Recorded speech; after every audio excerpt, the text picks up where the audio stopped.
But first to the world's most indulged victims, Harry and Meghan, who have some explaining to do, particularly the Duchess, who's been forced to admit to misleading the court. More on that later. Meanwhile, Prince Harry has come under fire for sacrificing his principles for the almighty dollar and staying uncharacteristically silent about the portrayal of his mother, Princess Diana, in the Netflix series The Crown. Royal experts have accused Harry of putting a price tag on his principles by refusing to publicly speak out against Netflix, where he and Meghan have signed a deal with the streaming company reportedly worth $150 million. What return Netflix gets for that gargantuan investment is unclear, but it appears to have bought Harry's silence. And these days, there's not a lot Harry is not vocal about, from the insurrection to climate anxiety to misinformation. And by misinformation, I think he means any criticism of him and Meghan. And yet he is silent about how the Crown represents his family, including his late mother. Former royal editor of The Sun, Charles Ray, has been among royal experts who have slammed the prince. He said he's not saying one word of criticism about Netflix because they are his paymasters. You know, £112 million can buy an awful lot of principles. Ooh. Royal watcher and author of Harry, a biography of a prince, Angela Levin, was also among those calling on Harry to take a stand. She said, Harry has remained absolutely silent about Netflix. He should tear the deal up and make a stand for his mother. What's more important, money or defending his mum? It's astonishing he can't find his voice on this. Harry's silence is all the more glaring given others have taken a principled stand. Diana's friend, Jemima Khan, quit the production, dismayed by the Crown's portrayal of the late princess. Jemima Khan said the program had not handled Diana's story as respectfully or compassionately as she had hoped.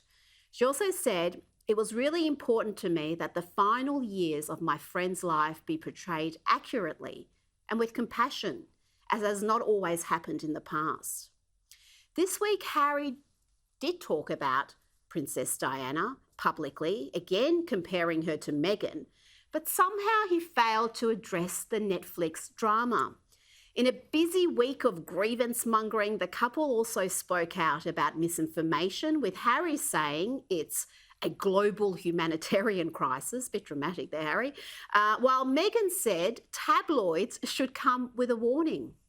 Well, firstly, I would urge you not to read tabloids because I don't think that's healthy for anyone. Hopefully one day they come with a warning label like cigarettes do, like this is toxic for your mental health.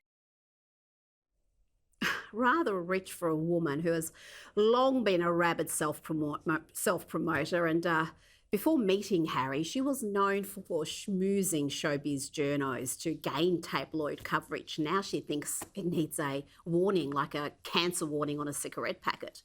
And it's Meghan's legal battle with the publisher of the Mail on Sunday that has really landed her in trouble this week, with the Duchess forced to apologise to the Court of Appeal for misleading a High Court judge. The admission came after the court received an allotment of rather illuminating emails and text messages. In one, Meghan writes that she expects a letter to her father to pull at the heartstrings of the public if it were leaked. Meghan's text to her then communications advisor, Jason North, reads, obviously, everything I've drafted is with the understanding that it could be leaked, so I have been meticulous in my word choice. Emails also revealed that the Duchess had authorised North to cooperate with the authors of Finding Freedom, even providing briefing notes. Earlier this year, in court proceedings, Meghan, through her lawyers, had denied cooperating with the authors or having knowledge of her communications team giving them information. But yesterday, in apologising to the court, the Duchess claimed she had not remembered all those email exchanges in which the 2-hour meeting between her communications secretary and the authors was discussed. The Duchess said, I apologised to the court for the fact that I had not remembered these exchanges at the time.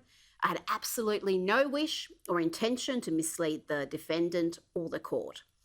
Now, this courtroom setback is significant in a number of ways for Meghan and Harry. Not only has it damaged Meghan's credibility and weakened the case against Associated Newspapers, but it may also lead to former staffers being called to give evidence. Now, that is something they would want to avoid. There's no doubt that identifying as victims and being perpetually aggrieved has been a profitable enterprise for the former working royals. But taking their victimhood shtick to the courts, well, that may end up being a monumental own goal.